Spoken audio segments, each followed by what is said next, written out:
The dermis is going to be found deep or underneath the epidermis. Now, the dermis really is the main chunk of your skin.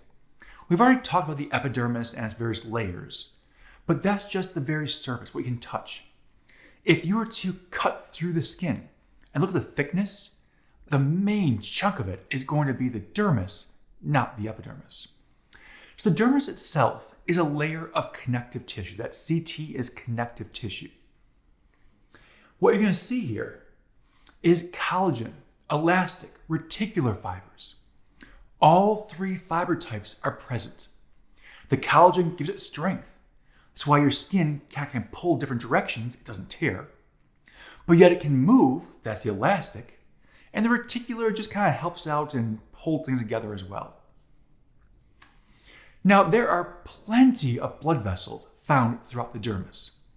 While the epidermis was avascular, no blood, the dermis has them throughout. The entire thickness of the dermis is vascular, plenty of blood vessels. You can see the nerve endings too. You have nerve endings that go all the way up to the very top, right at the epidermis-dermis border, as well as nerve endings throughout the entire thickness. Now you're going to have only two layers here. You have the papillary and the reticular layer. Now, the papillary and reticular are what make up the entire thickness of your actual dermis. So here in this image, we have this top portion up here. That area is epidermis. We're looking below that. This area right down here, that's the papillary layer of the dermis. So pretty much if you go epidermis, then you have the papillary layer right below it. The two are touching. The papillary layer, though, is pretty thin. It's not very big. The much larger area is this reticular area. The reticular is a whole rest of that going down. You can see all that dense, irregular connective tissue filling the area for the reticular layer. So papillary, a little more superficial. Reticular layer is the deeper of the two. So let's start talking about the papillary layer. In this particular image, you're going to notice that from here down to here, that is going to be the epidermis. But then the actual papillary layer is what comes down right next to after that. So you have a little bit of papillary layer here. And this image will keep going off the screen of all the actual reticular layer. So the papillary layer, again, connective tissue, CT. It's a thinner layer, mostly areolar connective tissue. That areolar is going to have fibers going in all different directions. Helps to form more of a molecular sieve, allowing things to filtrate or things to diffuse up to the epidermis. You're going to have these peg-like projections here called dermal papillae. Now, each one of these, here's one dermal papillae, here's a second dermal papillae, a little bit larger one here, here's another one. Each one of those kind of upcroppings of the actual dermis is going to be a dermal papillae. Now, with that dermal papillae, they can contain what are called capillary loops. So imagine you had a blood vessel coming up here, and then it starts to kind of go through and come back down. It's allowing diffusion of nutrients and gases up into the epidermis. So we have these capillary loops that go up into the dermal papillae. We have these Meissner's corpuscles, also known as tactile corpuscles. This is one right here. Kind of almost looks like the size of shape of a football there. Not the full size, obviously. But it's sitting just up there, just below the epidermis. It's that light, gentle touch. So this is your Meissner's corpuscle or tactile corpuscle. You can have free nerve endings. Imagine a nerve was just coming up and then just branched. This free nerve ending sitting right in there. That free nerve ending could do a whole series of different things. All depends on what it's connected to and what it's looking for. You could have things that are called nociceptors. They receive pain. You could have ones that are called thermoreceptors. Receive temperature readings. So all these different sensations and readings and nerve endings are found inside of these dermal papillae. Let's go a little deeper. we're down to the reticular layer now. So we have the epidermis on the surface. We're then going to have the papillary layer just below it, and this reticular is below that. So it's deeper. The reticular layer is deeper to the papillary layer. It's made primarily of dense, irregular connective tissue. Now, hopefully remember back to the histology section, dense, irregular is a lot of collagen, so it's very strong, but the fibers are going in all different directions. So it doesn't matter which way it pulls, you have strength in all different directions. Now, there are some elastic fibers, and that's why if your skin moves, it recoils back to where it started. So you have a ton of collagen, a fair amount of elastic. Together, they allow your skin to move while having plenty of strength. We're going to have blood vessels throughout. Plenty of blood vessels, plenty of nutrients, plenty of gases. We have adipose scattered in there. Remember, adipose is fat. So these adipose cells are fat-filled cells.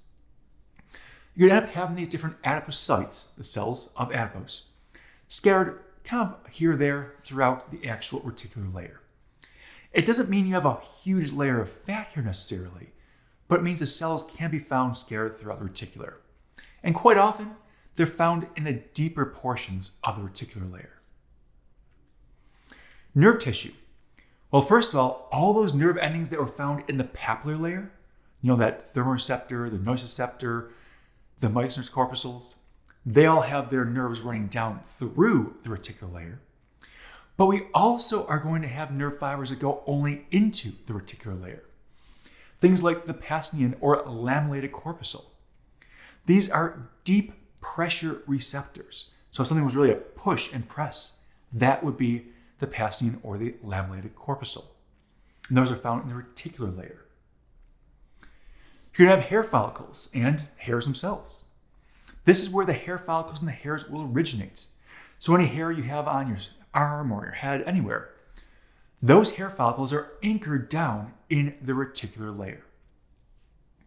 But you also have these erector pili muscles. And I'll show all this in a picture in a second. The erector pili muscles are little tiny muscles that attach the hair. When they pull, the hair stands up. So it's what's causing the hair to stand on end, these erector pili muscles. They respond to cold, they respond to fear. Sometimes even a touch can just trigger the erector pili muscle.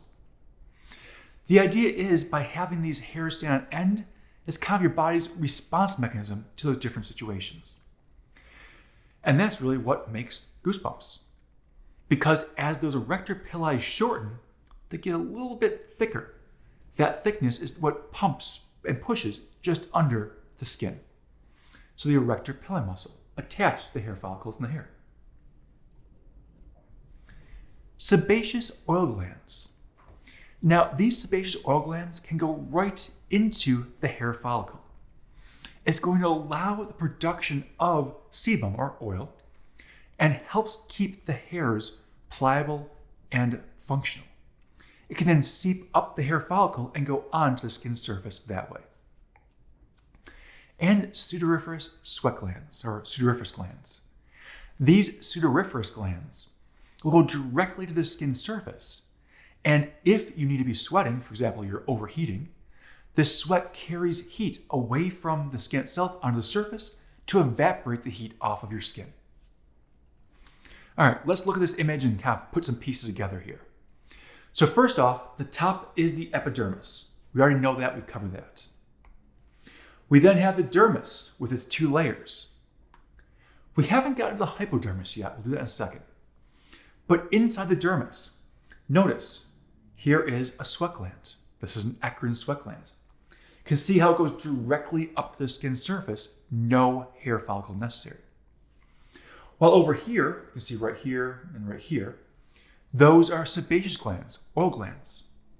You'll notice how their ducts are attached right there. They're attached to the actual follicle. So that sebum will be produced, go in, and then follow its way up to the skin surface and go out at that point. So you're looking at the sebaceous gland. Well, sure, I just mentioned hair follicle. This obviously is the whole hair follicle. With the hair itself is what's inside, it's darker brown there. The hair is inside the hair follicle. The hair follicle is the structure of the skin itself. You can see down here, this piece, that is the passing corpuscle or the lamellated corpuscle. That's your deep pressure receptor.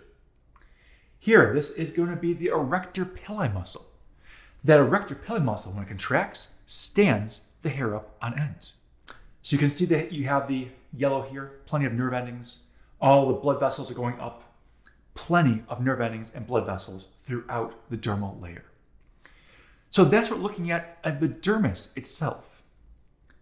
In the hypodermis, we're even deeper down, we're below. The hypodermis is going to be the lowest layer. Now, depending on which book you're looking at, which reference material, sometimes the skin is the dermis and the epidermis. Sometimes it's the hypodermis, dermis, and epidermis. Kind of depends on which reference material. But basically, the hypodermis is subcutaneous, the bottom of the skin layer. So if it's skin or not skin, it's still on the bottom. Either way, it's the bottom part. Mostly going to be adipose with some areolar tissue mixed in. So you're looking at the very bottom pieces down here. This whole bit, that is the adipose tissue, primarily making up the hypodermis. So what's it doing? Well, energy storage. Remember, adipose is an energy or fuel reserve storage. So we have plenty of storage there. So energy storage, fuel reserve storage, that is your adipose. Now, it's not going to sustain you forever, but can give a little boost here and there if you need the energy. Insulation. Yeah, the adipose works as an insulating mechanism. Helps keep the heat inside your body and so you don't lose as much radiating out through the skin. And then cushioning. Adipose allows for a little cushion, so if you bump into something, it gives a little bit of a cushioning mechanism there. Not a ton, but there is a little bit of a cushioning mechanism. So looking at fuel reserve, looking at insulation, and looking at cushioning for the adipose, which means that's the functions of the hypodermis. Looking at the layers of the skin. We've gone through the dermis now and the hypodermis. So take this with the previous lectures, we've gone through the whole thing. Epidermis, dermis, and hypodermis. That's your skin.